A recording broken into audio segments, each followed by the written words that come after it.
आज हम एक इंपॉर्टेंट क्वेश्चन को समझेंगे। तो सबसे पहले इस क्वेश्चन को देखते हैं।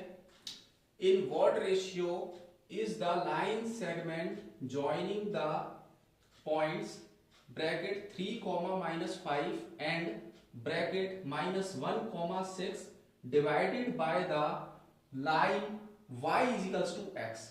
यानी कि इसके अंदर हमें दो पॉइंट दे रखे हैं, एक पॉइंट का नाम है a और एक पॉइंट का नाम है b। तो a की वैल्यू दे रखी है 3 -5 और b की वैल्यू दे रखी है -1 6। यानी कि इसके अंदर हमें जो फाइंड करना है वो रेशियो निकालने हैं, और रेशियो क्या होते हैं, m1 और m2 होते हैं, वो हमें इसमें निकालने हैं। तो कैसे निकालेंगे, सबसे पहले इसका फॉर्मूला होता है x equals to m1 x2 plus m2 x1 divide by m1 plus m2। ये कौन सा फॉर्मूला है, ये डिस्टेंस फॉर्मूला है। तो m1 m2 तो हमें निकालने हैं, तो m1 की जगह तो m1 ही आ जाएगा। x2 कितना दे रखा है, -1 तो -1 रख देंगे। m2 निकालना है तो m2 लिखेंगे उसको। इसके अलावा x1 कितना दे रखा है, x1 दे रखा है 3 तो 3 रख देंगे। -1 का इससे मल्टीप्लाई होगा तो माइनस का m1 आ जाएगा, 3 का m2 से मल्टीप्लाई होगा तो 3m2 आ जाएगा। अब डिवाइड में क्या आ जाएगा, m1 प्लस m2, यानी कि हमें किसकी वैल्यू मिल गई, x की। अब इसी तरीके से y में भी क्या लगाएंगे, डिस्टेंस फॉर्मूला। तो y में होगा m1 y2 plus m2 y1 divide by m1 plus m2।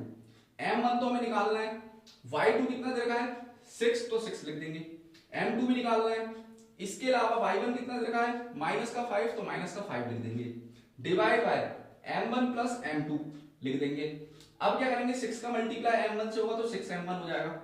उसी टाइप से -5 का मल्टीप्लाई m2 से होगा तो -5m2 हो जाएगा। डिवाइड में क्या आएगा, m1 प्लस m2। अब क्या करेंगे, इस क्वेश्चन में बोला गया था कि y किसके बराबर होगा, x के। तो पहले हम y की वैल्यू लिख देंगे, ये वाली जो निकली है, और उसके बाद हम x की वैल्यू लिख देंगे, ये वाली, इसी के सामने लिख देंगे। अब सामने क्या है, m1 प्लस m2 एक जैसा है। जब भी एक जैसा होता है तो इसे काट देते हैं, नीचे वाला नीचे से कट जाता है। अब ऊपर क्या बचा 6m1, ये माइनस का, ये इधर आएगा तो किसका हो जाएगा, प्लस का।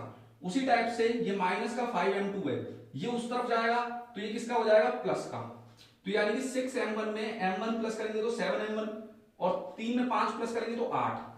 तो यानी कि m1 के नीचे कौन आ जाएगा, m2, और 7 में चले जाएगा 8 के नीचे, यानी कि m1 की वैल्यू है 8 और m2 की वैल्यू है 7।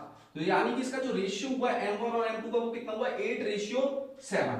तो ये हमारा क्वेश्चन हो गया complete. Thank you so much.